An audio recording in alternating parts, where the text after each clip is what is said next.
Hey, what's going on, guys? Welcome to another episode of Revealed. Today we are installing our bubble screen. So as you can see behind me, the walls have a series of holes drilled in them. This is actually for the standoffs on our track. I got Ian on site with me today. We're gonna go ahead and get this thing installed today. There was a lot of prep work that we had to do kind of behind the scenes. This was originally a cased opening, so there was a casing that went all the way around as well as a jamb on the inside. We're going to remove all that casing and replaster this entire opening. At this time, we're also able to drill all of these pilot holes. This was to make sure that the locations for the holes in our track was correct, that each one of these standoffs is going to land on a stud. So we're going to be installing this track with these no crush standoffs. So what that actually means is this portion of the standoff is going to be buried inside the wall between the stud on this edge and the face of that plaster. This is going to allow us to tighten these standoffs right up tight to that stud without crushing the plaster or drywall that's in between there. These are custom made to each location because the wall does move some. Each one is stamped with the actual number of that location. These are made from solid steel and then powder coated white. Once we had all of our holes drilled, the plaster work was finished, we had the painters come in and repaint both sides of this entire wall. So that pretty much brings us right up to where we are now. We're going to first start by cleaning out some of these holes since there was plaster and paint work and the standoffs are fitted to each hole. We want to make sure that each one of these is cleared out so that we can get a nice snug fit on these standoffs. Each one of these standoffs has a different shaft length as well as actual standoff length. Standoff portion is a bit wider. Again, these are no crush standoffs so that we can cover these holes with the outer portion of the standoff, giving us a nice solid contact on both that stud and the track. The track comes in two pieces. We're going to first install the longer piece. This one length of track is going to support the entire weight when it's both open and closed. At each of these standoffs, there's going to be a bolt that goes through the face of the track and into these studs. Now, those bolts are actually headlock screws that have been sanded and powder coated to match the track. On the actual track, there is a recessed hole so that these headlock screws sit flush with the track's surface. With the first length of track installed, we moved on to installing the second track using the same process. There's a plate on the back side of each track at the seam that will help keep these two tracks on the same plane and nice and snug together. We can move on to assembling the doors. We're going to lie them face down on a few blankets so that they are protected and they don't get scratched up. We're assembling the three front panels together using a series of dominoes, lamellos, and screws.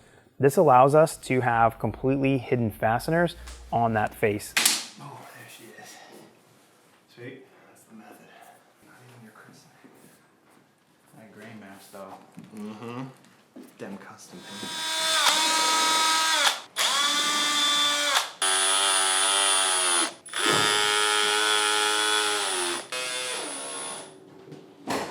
The next step is to actually drop the blue plastic into place. This is the first time that we're peeling the protective plastic off of the acrylic panels and really able to see that nice blue color.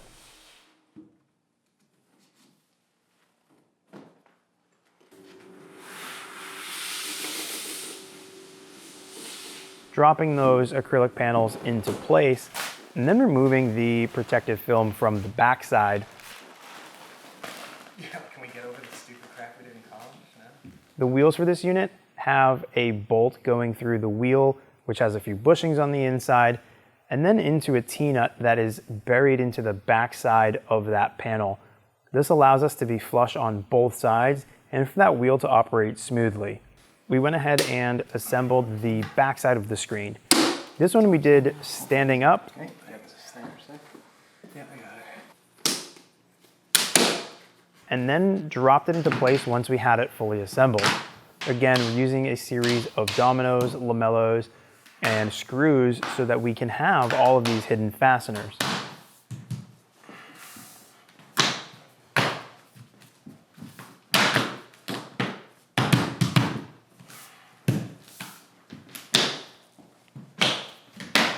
For additional support on the top of the door, we added a run of screws. This is going to help make sure that panel stays together because all of that weight of the door is hanging on that back panel. We wanted something a bit more mechanical to hold those front and back panels together.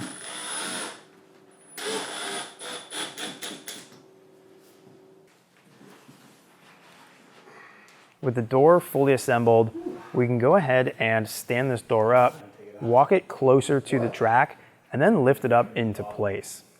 Pieces so that the fin runs through. There it is.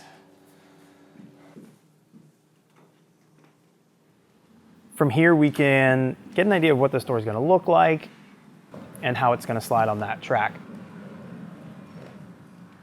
Now that we are wrapped up with this door, it's really great to see all of the work that we've put into this project kind of come to light. I'm really happy to have Ian on site with me to install this today.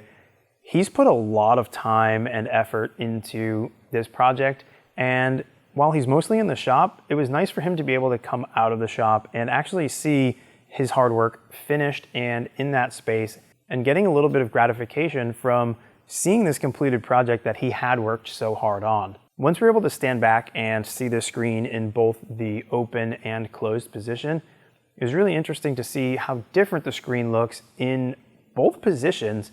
You know, when it's closed, you have that wall immediately behind it, so you're not seeing a lot of that light or the shadow, but you're getting this really rich blue color from the acrylic. Yet when it's open, you're seeing a lot more light pour through from the front windows, and you're getting this really dramatic shadows and a much more translucent blue panel, and it's just really dramatic. There's also several other circular items within this space, whether it's lighting fixtures or just general decor, that really tie in with this screen and pull the whole room together. The architects did a great job with really making a door that fits that space, and like the homeowners have said, it's really another piece of art in their space. So I hope you guys have enjoyed this episode as much as we enjoyed watching this project come together. It was a lot of work, but it was great for our team, and it was a really fun project at the end of the day. So if you did enjoy it, please share this video with a friend. Drop us a line. If you have any questions, leave them in the comments below, and we will get back to you and try to answer those. Thanks for watching.